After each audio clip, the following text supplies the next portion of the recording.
Assalamualaikum warahmatullahi wabarakatuh.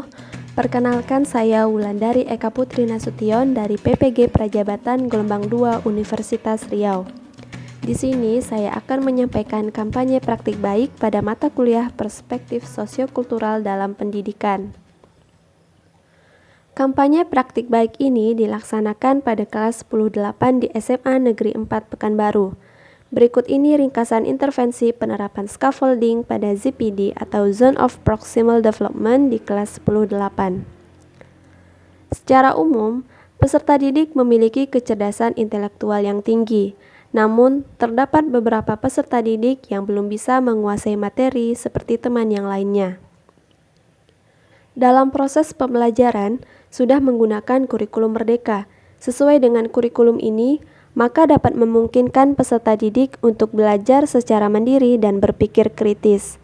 Cara guru mendampingi peserta didik yaitu memberikan pendampingan atau menuntun penguasaan materi secara bertahap sehingga peserta didik didampingi secara berangsur-angsur, diberi kepercayaan untuk dapat melangsungkan proses belajar secara mandiri.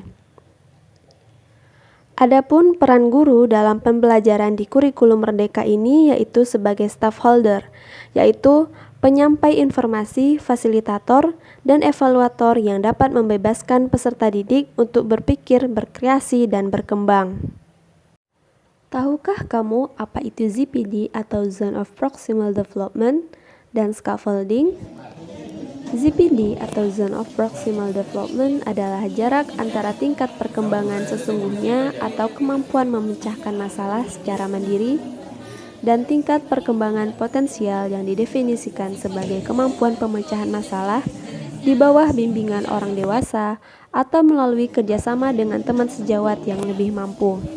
Sedangkan scaffolding itu sendiri yaitu pemberian sejumlah bantuan kepada peserta didik selama tahap-tahap awal pembelajaran, kemudian mengurangi bantuan dan memberikan kesempatan peserta didik untuk mengambil alih tanggung jawab yang semakin besar setelah ia dapat melakukannya.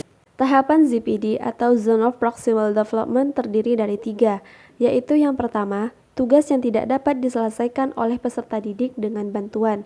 Yang kedua, yaitu tugas yang dapat diselesaikan oleh peserta didik dengan bantuan. Dan yang ketiga, yaitu tugas yang dapat diselesaikan oleh peserta didik tanpa bantuan. Selanjutnya, metode scaffolding terdiri dari 4. Yang pertama, motivasi atau memberikan dorongan. Dalam hal ini, guru memberikan dorongan kepada peserta didik agar mereka dapat menyelesaikan soal atau tugas-tugas yang diberikan.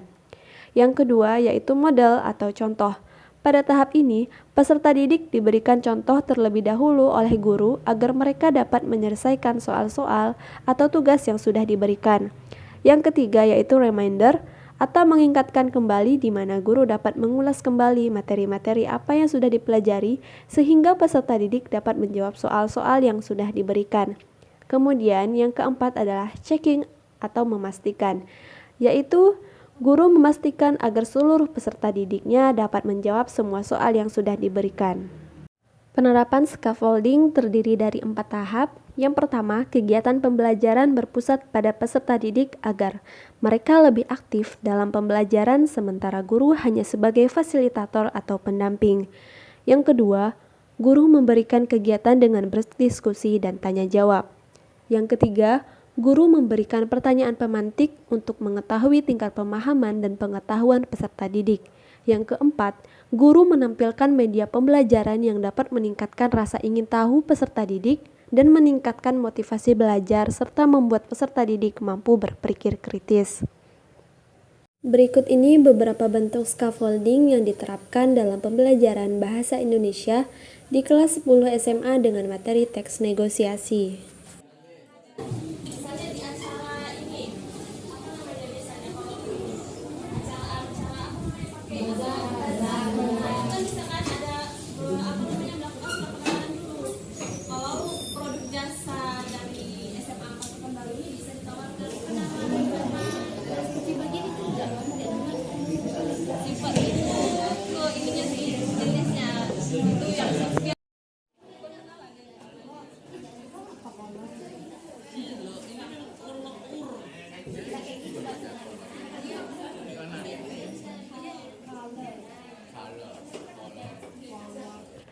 Hasil yang dicapai terkait penerapan scaffolding pada ZPD dalam berdiskusi dengan teman sekelompok di kelas PUDU 8 ini yaitu: yang pertama, peserta didik mampu mengungkapkan kesulitan materi yang sedang dipelajari dan temannya juga dapat membantu menjelaskan materi. Yang kedua, guru mengondisikan peserta didik dalam kelompok agar terjadi interaksi belajar antar peserta didik yang dapat meminimalisir kesenjangan antara peserta didik yang mampu dan kurang mampu dalam memahami materi. Yang ketiga, setelah dilakukan penerapan scaffolding dalam pembelajaran, membuat peserta didik senang dalam mengikuti kegiatan belajar. Mereka dapat mengembangkan kreativitas, membangun pengetahuannya sendiri, serta dapat mengembangkan kegiatan motorik melalui berbagai macam kegiatan seperti melakukan percobaan sederhana.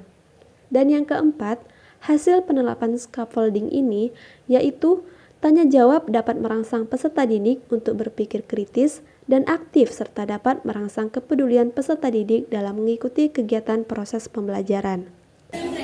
Cukup sekian kampanye praktik baik pada video kali ini.